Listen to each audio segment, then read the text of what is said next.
जादुई आईना। उधमपुरी गांव के छोटे से कुटिया में राजू अपनी पत्नी सुमन के साथ रहता था। सुमन काफी समझदार और बुद्धिमान थी। वहीं राजू दूसरी ओर काफी भोला और मूर्ख था। उसे कोई भी इंसान काफी आसानी से मूर्ख बना सकता था। इसी बात से सुमन हमेशा चिंतित रहती थी। गांव के चौराहे पर ही राजू की एक राशन की दुकान थी। इन दिनों उसकी दुकान काफी अच्छी चल रही थी। एक दिन जमींदार साहब उसके दुकान पर आते हैं और राजू से कहते, और भाई राजू, कैसी चल रही है दुकान? अरे जमींदार साहब, अभी तो काफी अच्छी चल रही है दुकान। बस ऐसे ही चलती रहे ताकि मुझे आगे जाकर किसी भी चीज की कोई दिक्कत ना हो। अरे भाई, तब तो तुम्हारे पास बहुत सारे पैसे हो गए होंगे। अरे तो तुम कुछ पैसे मुझे क्यों नहीं दे देते? कौन से पैसे साहब? अरे भाई, दुकान अच्छी चल रही है, कुछ मुनाफा ज्यादा हो रहा होगा। अभी कुछ पैसे बचत करके मुझे दे दोगे तो मैं अपने पास रख लूंगा, ताकि तुम्हें कभी ज़रूरत पड़े तो मैं वही पैसे तुम्हें लौटा दूं। इससे तुम्हें मुझे पैसे वापस देने की कोई भी ज़रूरत नहीं होगी। बात तो आपने बिल्कुल सही कही है। अरे तो फिर देर किस बात की? लाओ, पैसे अभी ही दे दो और मैं लेकर घर चला जाता हूँ और इसे संभाल के रख दूंगा। अच्छा ठीक है। तभी राजू जमींदार को पैसे निकाल कर दे देता है और उनसे कहता, जमींदार साहब, पैसे तो मैंने दे दिए, इन्हें अच्छे से रखिएगा। अरे राजू, ये भी कोई कहने की बात है? इतना कहकर जमींदार वहां से चला जाता है। फिर थोड़े ही देर में राजू भी अपनी दुकान बंद करके घर लौट जाता है। घर पहुंचते ही उसकी पत्नी सुमन उससे कहती, अरे आप आ गए, कितनी कमाई हुई आज दुकान में? अरे कमाई तो काफी हुई। तो लाइए पैसे मुझे दे दीजिए ताकि मैं इसे संभाल कर रख दूं। अरे वो तो मैंने सारे पैसे जमींदार को दे दिए। लेकिन मुझे जहाँ तक याद है, हमारा सारा कर्ज तो जमींदार का पूरा हो चुका था, तो आपने फिर क्यों पैसे दिए उन्हें? अरे वो जमींदार ने कहा कि मैं उन्हें अभी कुछ पैसे दे देता हूँ, ताकि जब मुझे जरूरत पड़े तो मैं उनसे जाकर पैसे ले आऊंगा और फिर मुझे उन्हें पैसे लौटाने की भी कोई जरूरत नहीं होगी। अरे तो भला आपके पास कोई सबूत है कि आपने उन्हें पैसे दिए हैं? सबूत तो नहीं है मेरे पास। अरे तो जब आप पैसे लेने जाइएगा और वह मना कर देंगे तो आप क्या कहिएगा उन्हें? अरे आपको तो कोई भी मूर्ख बनाकर चला जाता है और आप उनकी बातों में आ जाते हैं। भला मैं आपको क्या समझाऊं और कैसे समझाऊं? अरे बात तो तुम बिल्कुल सही कह रही हो, इतना तो मैंने सोचा भी नहीं था। मैं क्या बोलूं आप, और मुझे अब कुछ कहना भी नहीं है और ना ही समझाना। और वैसे भी मैं कुछ दिनों के लिए अपने मायके जा रही हूँ। माँ की तबीयत बहुत खराब है, लेकिन हाँ याद रखिएगा, जब तक मैं लौटकर वापस नहीं आ जाती, आपको पैसे की कोई भी लेन देन नहीं करनी है। अच्छा ठीक है। सुमन अपने मायके चली जाती है और इधर राजू हर दिन की तरह दुकान खोलने चला जाता है। उसके पास आज भी बहुत ग्राहक आ रहे थे। अरे भैया, 1 किलो चीनी दे दीजिएगा। यो लीजिए। इसके कितने दाम हुए? मैं इसके पैसे नहीं ले सकता। मेरी पत्नी ने कहा है जब तक वो अपने मायके से नहीं लौटती तब तक मुझे कोई भी पैसे की लेन देन नहीं करनी है। वह लड़की अपने मन में सोचती, अरे ये कितना मूर्ख दुकानदार है।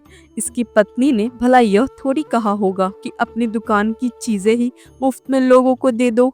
उन्होंने तो कहा होगा कि ना किसी से पैसे लेना और ना किसी से पैसे देना। लेकिन यह मूर्ख तो अपनी दुकान की चीजें ही मुफ्त में बेच रहा है। लेकिन मुझे इन सब बातों से क्या, मुझे तो बस सामान लेने से मतलब है। और हाँ, और भी सामान ले लेती हूँ। ना जाने इसकी पत्नी कब वापस लौट आए और जाकर गांव वालों को भी बता आती हूँ। उन्हें भी तो मुफ्त की चीजें मिलनी चाहिए। फिर थोड़े ही देर में राजू की दुकान में अच्छी खासी भीड़ हो जाती है। सभी लोग आकर उसे मुफ्त का सामान लेकर चले जाते।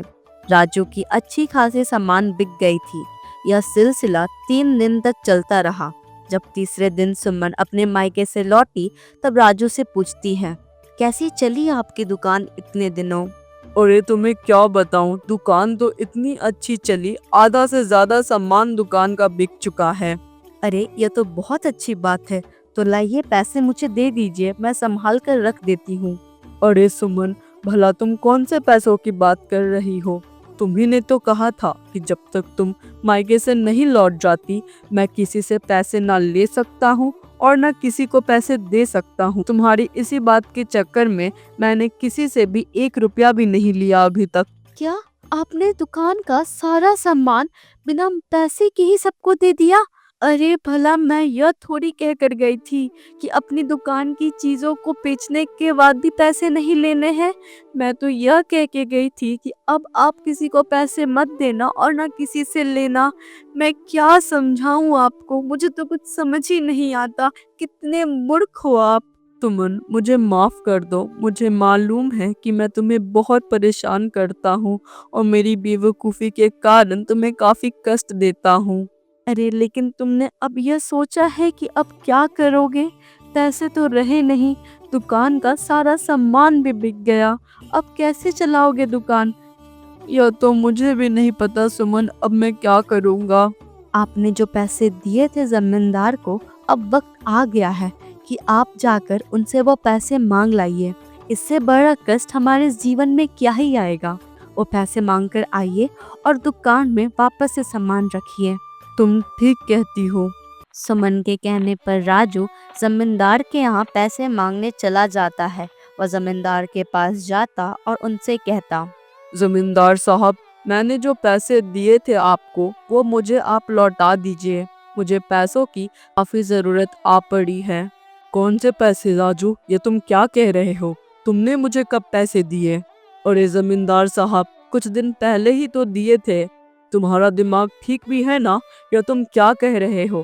भला मैं तुमसे पैसे क्यों लूँगा? अरे जमींदार साहब, आपने मुझसे पैसे लिए नहीं थे। आपने कहा था कि अभी मैं आपको पैसे दे देता हूँ और ज़रूरत पड़ने पर आप मुझे लौटा दोगे। राजू, तुम ये क्या कह रहे हो? तुम क्या मुझ पर झूठा आरोप लगा रहे हो? मेरे पास तुम्हारे कोई पैसे नहीं हैं। तुम यहाँ से जा सकते हो।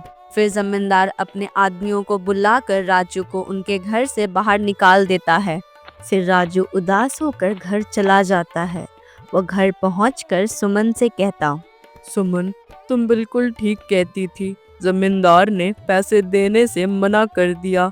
वह तो ये भी कह रहा है कि उनके पास मेरे कोई भी पैसे नहीं हैं। मैं कहती थी ना, अब हम क्या करेंगे, हमारे पास तो अब कुछ भी नहीं बचा। राजू और सुमन उदास बैठ जाते हैं। फिर राजू अगले दिन दुकान पर जाता है और सामान बेचता है और शाम में जब राजू घर लौटता है वह दिन भर की कमाई सुमन को दे देता है। कई दिन ऐसे ही बीत गए। एक दिन अचानक राजू की दुकान पर आग लग जाती है। दुकान को जलता देख राजू कहता, अरे मैं तो लुट गया, मैं तो बर्बाद हो गया। मेरी सारी पूंजी जल गई। अब तो मेरे पास खाने को भी पैसे ना बचे हैं। मैं क्यों नहीं सुमन की बातों को सुना करता था? मेरी बेवकूफ़ी ने आज मेरी सारी पूंजी जला दी। अब मैं क्या करूँगा? हे भगवान, ये कैसे दिन दिखा रहे हैं आप हमें। अरे आप इतना भी उदास मत होइए, या दुख की घड़ी भी कट जाएगी। सुमन, मुझे माफ़ कर दो। मैंने तुम्हें बहुत परेशान किया है सुमन, मुझे माफ़ कर दो। सुमन से माफ़ी मांगने के बाद राजू खूब रोता है। फिर अगले दिन होते ही राजू काम की तलाश में गांव में सबसे पूछता है, अरे भैया, मेरे लायक कोई काम होगा क्या आपके पास? अरे राजू, तुम यहाँ कहाँ काम ढूंढ रहे हो? भला तुम्हें यहाँ कौन काम देगा? लेकिन हाँ, मेरा एक दोस्त है जिसने बताया कि दूसरे गांव के जमींदार को एक नौकर की ज़रूरत है। तुम क्यों ना एक बार उनके पास जाते हो और उनसे पूछते हो सके वो तुम्हें काम पर रख लें। अच्छा ठीक है, फिर धन्यवाद मुझे बताने के लिए। मैं कल ही चला जाता हूँ उस गांव। उस व्यक्ति से बातें करने के बाद राजू सुमन के पास आता है और सुमन से कहता, अरे सुमन, मुझे मालूम चला है पासी के गांव में एक जमींदार को नौकर की ज़रूरत है। मैं जाना चाहता हूँ। अच्छा ठीक है, जैसी आपकी मर्जी। सुमन से इतना कहकर अगले दिन राजू दूसरे गांव के लिए निकल जाता है। वह वहां पहुंचकर जमींदार के पास जाता और जमींदार से कहता, जमींदार साहब, मैं उधमपुरी गांव से आया हूँ। वहाँ के एक व्यक्ति ने बताया कि आपको एक नौकर की आवश्यकता है। मैं आपके यहाँ नौकर का काम करना चाहता हूँ। अच्छा ठीक है, तुम सारे काम कर लोगे ना, लेकिन मेरे घर में तुम्हें पूरे साफ सफाई करनी होगी और हाँ, खाना भी बनाना होगा। जी जमींदार साहब, मैं सारे काम कर लूँगा। राजू जमींदार की हवेली में काफी दिल लगाकर काम करता। वो सारे साफ सफाई काफी अच्छे से करता। फिर जब राजू रसोई घर में खाना बनाने जाता तो उसे मालूम चलता कि घर में सब्जियां खत्म हैं। वह जमींदार साहब के पास जाता और उनसे कहता, साहब, घर में सब्जियां खत्म हैं। आप कहें तो मैं बाहर से सब्जियां ले आऊं? हाँ राजू, तुम जाकर बाहर से कुछ सब्जियां ले आओ। मुझे तो ध्यान ही ना रहा कि सब्जियां खत्म हैं। लो, ये पैसे रख लो और बाजार से सब्जियां खरीद लाओ। फिर जमींदार राजू के हाथ में कुछ पैसे दे देता है और फिर जैसे ही राजू सब्जियां लेने के लिए बाहर जा रहा था, जमींदार उसको आवाज लगाता है। अरे राजू, सुनते हो? जी साहब, आपने बुलाया? अरे हाँ राजू, तुम्हें बताना भूल गया था। अगर तुम जा रहे हो बाहर तो याद रखना कि तुम गुफा की तरफ मत जाना। मैं बता देता हूँ, जो भी व्यक्ति आज तक उस गुफा की तरफ गया है वह वहाँ से कभी भी लौट कर ना आया है। अरे साहब, लेकिन ये गुफा है कहाँ? अरे बाजार के थोड़े ही दूर पर है, इसलिए बता दिया कि तुम उस तरफ भूल कर भी मत जाना। वहाँ जाना खतरों से खाली नहीं है। ठीक है साहब, मैं याद रखूंगा। मैं उस गुफा की तरफ नहीं जाऊंगा। फिर जमींदार से इतना कहकर राजू सब्जियां लेने के लिए चला जाता है। वह रास्ते में मन ही मन सोच रहा था, अरे जमींदार साहब ने भला मुझे वहाँ जाने से मना क्यों किया? ऐसी कौन सी चीज़ है वहाँ जो लोग जाते हैं तो लौट कर नहीं आ पाते? सोचते सोचते राजू सब्जियां लेने पहुंच जाता है। वह वहां से सब्जियां लेकर घर लौट जाता है और फिर जमींदार साहब को जाकर कहता, साहब, मैं सब्जी लेकर आ गया। ठीक है राजू, फिर तुम जाकर खाना बनाओ। साहब, लेकिन मुझे आपसे एक बात पूछनी थी। काफी देर से ये प्रश्न मेरे मन में टटोल रहा है। अरे हाँ हाँ, पूछो भला, क्या पूछना है तुम्हें? साहब, मुझे समझ में नहीं आ रहा, भला ऐसी कौन सी चीज है वहाँ जो लोग जाते हैं तो लौट कर नहीं आते? राजू, इसका उत्तर तो मुझे भी नहीं मालूम, लेकिन हाँ, तुम्हें बार बार बता दे रहा हूँ, वहाँ मत जाना तुम। ये चेतावनी समझो तो तुम्हारे लिए अच्छा होगा। अच्छा ठीक है जमींदार साहब, मैं समझ गया। जमींदार साहब से इतनी बातचीत करने के बाद राजू रसोई घर में जाकर रात के लिए भोजन बनाता है और भोजन बन जाने के बाद वो जमींदार साहब को खाना दे देता है और फिर खुद खाकर सो जाता है। फिर अगले दिन उठकर राजू काफी मन लगाकर काम करता है। कई दिन बीत गए। राजू काफी अच्छे से जमींदार साहब के यहाँ काम कर रहा था। इसी बात से जमींदार साहब राजू से काफी खुश रहते थे और देखते ही देखते राजू उनका चहेता बन गया था और जमींदार भी हर वक्त राजू का सिर्फ बड़ाई किया करता था। एक दिन जमींदार साहब राजू के पास आते हैं और राजू से कहते, राजू, मुझे कुछ दिनों के लिए गांव से बाहर जाना होगा। तुम मेरे घर का ख्याल रखना। और हाँ, मैंने बताया है ना, तुम उस गुफा की तरफ भूल कर भी मत जाना। साहब, मैं उस गुफा की तरफ भूल कर भी ना जाऊंगा। और हाँ, आप चिंता ना करें, मैं आपके घर का बहुत अच्छे से ख्याल रखूंगा। चलो ठीक है, तब मैं चलता हूँ। जमींदार के जाते ही राजू मन ही मन सोचता, भला ऐसी कौन सी चीज़ है उस गुफा में जो जमींदार साहब मुझे बार बार उस जगह पर जाने से रोक रहे हैं। अब भला मैं आया हूँ दूसरे गांव से, इस गांव के बारे में नहीं जानूंगा तो वापस घर लौटकर सुमन को क्या बताऊंगा। मेरा तो मन कर रहा है एक बार उस गुफा की तरफ जाकर देखाऊं, भला क्या ही होगा। हो सके लोग दो चार बातें बनाते हो और सब डर गए हो। मैं जाकर देख आता हूँ, ऐसे भी मुझसे रहा नहीं जाएगा। इतना सोचने के बाद राजू घर से निकलकर उस गुफा की तरफ चला जाता है। गुफा काफी जंगलों में था। राजू मन ही मन फिर सोचता, अरे बेटा राजू, यह जंगल कितना डरावना है। कहीं मैं यहाँ आकर गलती तो नहीं ना कर दिया। हे भगवान, मेरी रक्षा करना। राजू डरते डरते आगे बढ़ता है और वह जैसे ही आगे बढ़ता है उसे एक अचानक से आवाज सुनाई देती है। आखिरकार एक नया शिकार आ ही गया। अब मेरी भूख मिटेगी। कौन कौन ये कौन बोल रहा है? और मैं शिकार?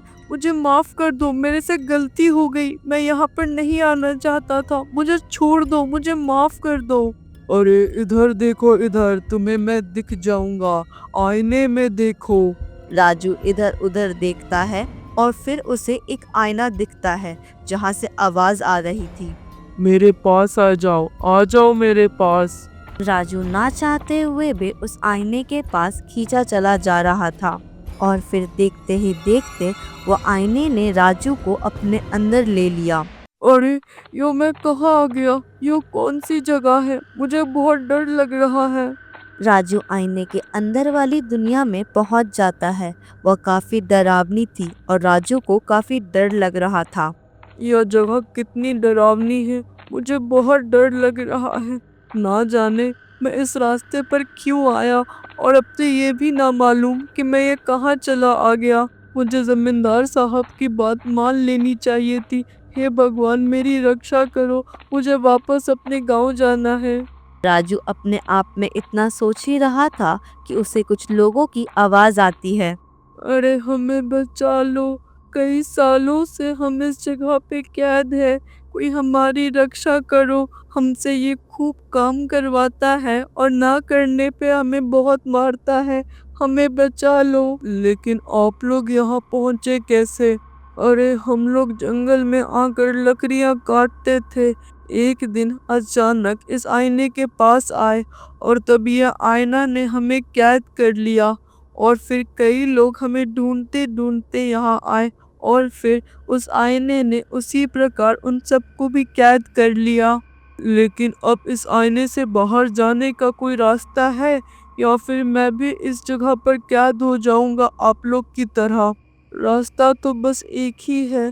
जब तक ये राक्षस नहीं मरेगा तब तक हम इस आईने से बाहर नहीं निकल पाएंगे। तो क्या आप लोग इतने सालों से इस राक्षस को मारने की कोशिश नहीं की? अरे कोशिश तो हमने खूब किया था, लेकिन एक भी कोशिश सफल ना हुआ। क्या यहाँ के महाराज को इसके बारे में नहीं पता? महाराज को इसके बारे में सब पता है। और एक दिन तो महारानी भी आई थी हमारी रक्षा करने के लिए, और आखिरकार इस आईने ने महारानी को भी कैद कर लिया है।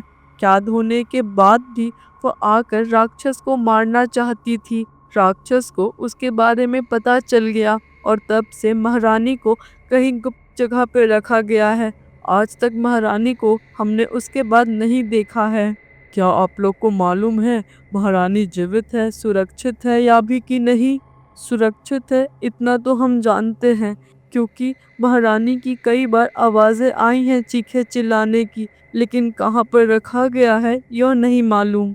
इतने ही बातचीत में एक भयानक सा राक्षस उन लोग के पास आ जाता है और राक्षस को देखकर सभी व्यक्ति चुप हो जाते हैं।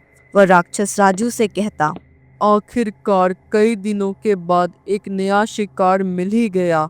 अब तुम भी मेरे कैद में हो और तुम्हें भी अब सारे काम करने होंगे जो मैं कहूँगा, और नहीं करोगे ना तो तुम्हें भी वही सज़ा मिलेगी जो इन लोगों को मिलती है। कभी गरम तेल डाला जाएगा तुम पे, या कभी तुम्हें ज़ोर ज़ोर से मारा जाएगा। राजू को इन सारी बातों को बोलते बोलते राक्षस जैसे ही दूसरी तरफ मुड़ता है, राजू मौके का फायदा उठाकर वहां पे पड़ा मिट्टी अपने दोनों हाथों में भर लेता है। और फिर जब राक्षस राजू की तरफ दोबारा मुड़ता है, राजू अपने हाथ में पड़ा मिट्टी राक्षस के आंखों में डाल देता है। मिट्टी जाने के कारण राक्षस को कुछ भी नहीं दिखता है और वो जैसे ही राजू को पकड़ने के लिए इधर उधर जाने की कोशिश करता तो वह गिर जाता। और जैसे ही राक्षस जमीन पर गिरता, राजू इसी बात का फायदा उठाकर वहां पर पड़ा खंजर उठाता और उसके पेट में मारकर राक्षस की हत्या कर देता। और फिर जैसे ही राक्षस की मौत हो जाती, सभी लोग उस आईने में कैद आजाद हो जाते। इधर महारानी भी आजाद हो गई थी। सभी लोग राजू की बड़ाई कर रहे थे। शुक्रिया भाई, शुक्रिया। आज आपके कारण कई सालों के बाद हम आज़ाद हो पाए हैं। आप हमारे लिए भगवान हैं। आपने आकर हमारी रक्षा कर दी। अरे भाई, इसमें भगवान की क्या बात है। डरा हुआ तो मैं भी था, लेकिन ना जाने मैंने ये कैसे किया, यह तो मुझे भी नहीं मालूम। लेकिन जो भी हुआ अच्छा हुआ। पूरे गांव भर में राजू की बहादुरी की किस्से फैल गए थे कि कैसे राजू ने एक राक्षस की हत्या कर कर कई साल पुराने लोग जो आईने में कैद हो गए थे सबको आजाद करा देते हैं। इधर कई सालों के बाद महारानी के लौटने के कारण महाराज भी काफी खुश थे। एक दिन महाराज ने राजू को अपने दरबार बुलाते हैं और राजू से कहते, आओ राजू आओ, आपके तो हम शुक्रगुजार हैं। आपकी बहादुरी की वजह से मेरी महारानी कैद से आज़ाद हो पाई है। शुक्रिया महाराज, शुक्रिया। लेकिन आप इतना कहकर मुझे शर्मिंदा ना करें। अरे राजू, इसमें शर्मिंदा होने की कौन सी बात है। तुम्हारी होशियारी और बहादुरी के कारण ही मेरे गांव के सभी लोग जीवित और सुरक्षित उस कैद से आज़ाद होकर आए हैं। और मैं चाहता हूँ कि तुम मेरे राज्य में अब मंत्री का काम करो। शुक्रिया महाराज, शुक्रिया। राजू की होशियारी और बहादुरी के कारण महाराज ने उसे मंत्री बना लिया था। और फिर अगले दिन ही राजू अपने गांव वापस लौटकर सुमन को सारी घटना बताता है कि कैसे उसने सभी लोगों को उस कैद से आज़ाद कराया और उसकी होशियारी के कारण कैसे महाराज ने उसे अपने राज्य में मंत्री बना लिया। और फिर राजू सुमन को लेकर उस गांव में रहने चला गया। सुमन और राजू उस गांव में काफी खुशी खुशी रहते। अगर आपको ये वीडियो पसंद आया तो इसे लाइक करें, शेयर करें और कमेंट करके जरूर बताएं कि आपका वीडियो कैसा लगा।